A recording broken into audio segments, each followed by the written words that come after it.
Good morning. It's Kyle with Cots Brothers.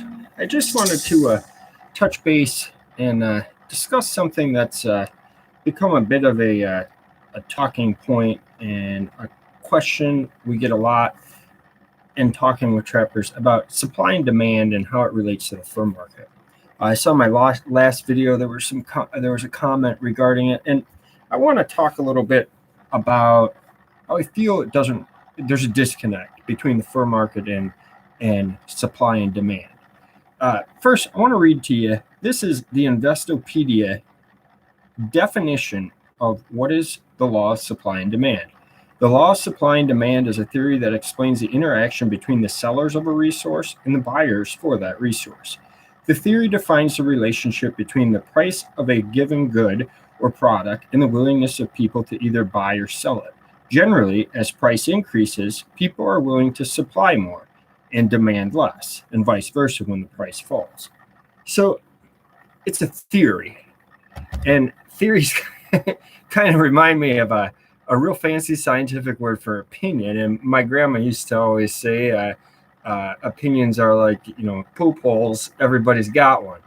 So with that being said, I kind of get a kick out of how sometimes we want to justify things with a cliche theory.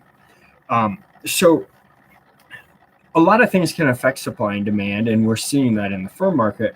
And one of the big indicators, there's a lot of indicators that make me feel supply and demand is not really an issue or not really connected to the fur market anymore.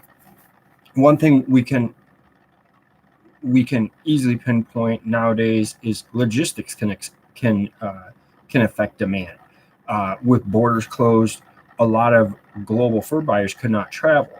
So with that being said, the inability for a buyer to get to an auction or travel to actually buy fur would essentially appear to create less demand, when in reality it's just a logistics issue,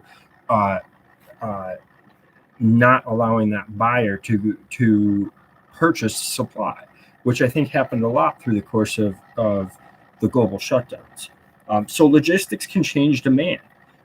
The other thing that really is stand out on saying supply and demand no longer applies is production of so many fur articles are at all-time lows, yet the price is still rather low.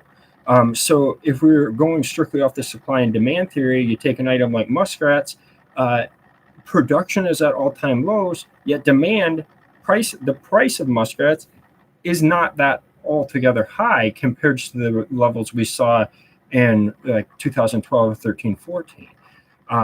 So that's something. And if you look at ranch mink, which a lot of trappers don't, but ranch mink is something that really drives the fur market. Ranch mink production has just fallen off a cliff, yet prices have not rebounded to the levels they were at their basically all-time highs during our 12, 13, 14 run. So I see a big disconnect there. There's a lot of factors in business, both political, economic, a lot of things that can go into affecting a market, and supply and demand is just it doesn't always explain everything. So the one other thing kind of along those lines is, yesterday I was talking to a trapper I've known a long time, and he said, man, gas prices are climbing, crude oil is high, so you think the coon market's going to come up? No. Years ago, I guess if we look back through the course, if we put a chart together, which I probably could, but I don't have the technical ability to do it on the fly. If we put a chart together showing the coon market and oil prices, there was a connection. A lot of it had to do with Russia. Russia's economy normally would always boom when crude oil got high, and Russia was a major purchaser of raw raccoon. And that trend, if you look back through the 80s, 90s, into the early 2000, maybe around 2000, that trend was true. When gas or crude oil was high, coon market would reflect that. However, that has changed. The national average yesterday at the gas pump was $3.42 a gallon. the average coon price this year is probably not going to be that much higher than that. Yet that's a high gas price. So we've disconnected from that, and a lot of it has to do with there's so many other factors. So the theories of when oil is high, coon are going to be high. We're transitioning to renewable energy more and more every day, so that reduces the demand for crude oil. So there's a huge disconnect there to say that coon market and oil would have any correlation. Same with corn. A lot of trappers that say when corn prices are high, coon prices are high. Again, there's a disconnect there that has changed. It was a coincidence, I would say. So with that being said, my last point is, overall, I'm very bullish on the fur market.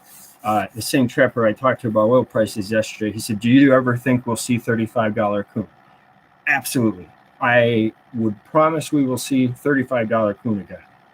But I'd also guarantee it's not happening right away. It's going to take some time. We're going to have a lot of $3 and $5 coon before the market comes back to those levels. We need fashion trends. We need trade to resume in a more normal manner again. So my best advice, today is opening day of Illinois season, and here I'm talking to you and doing some work. The reason for that, the coon are not totally trying to catch when the fur is the best quality, because especially quality fur is what we need to push the market forward. The inferior goods are going to be basically unsellable because the market's so low. The costs of production are, and especially if you're selling like raccoon skin, if you're producing early caught blue leathered inferior fur, it's going to be very difficult to find a market for them. So it's better wait, Thanksgiving weekend, most fur animals will be a lot primer, better quality, and that's what the market needs is the best quality we can produce. So with that being said, you can look in the description. There's a link to our email newsletter. You can sign up for that.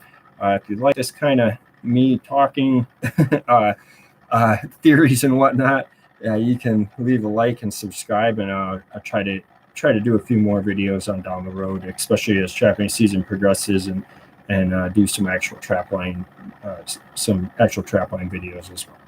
So thank you.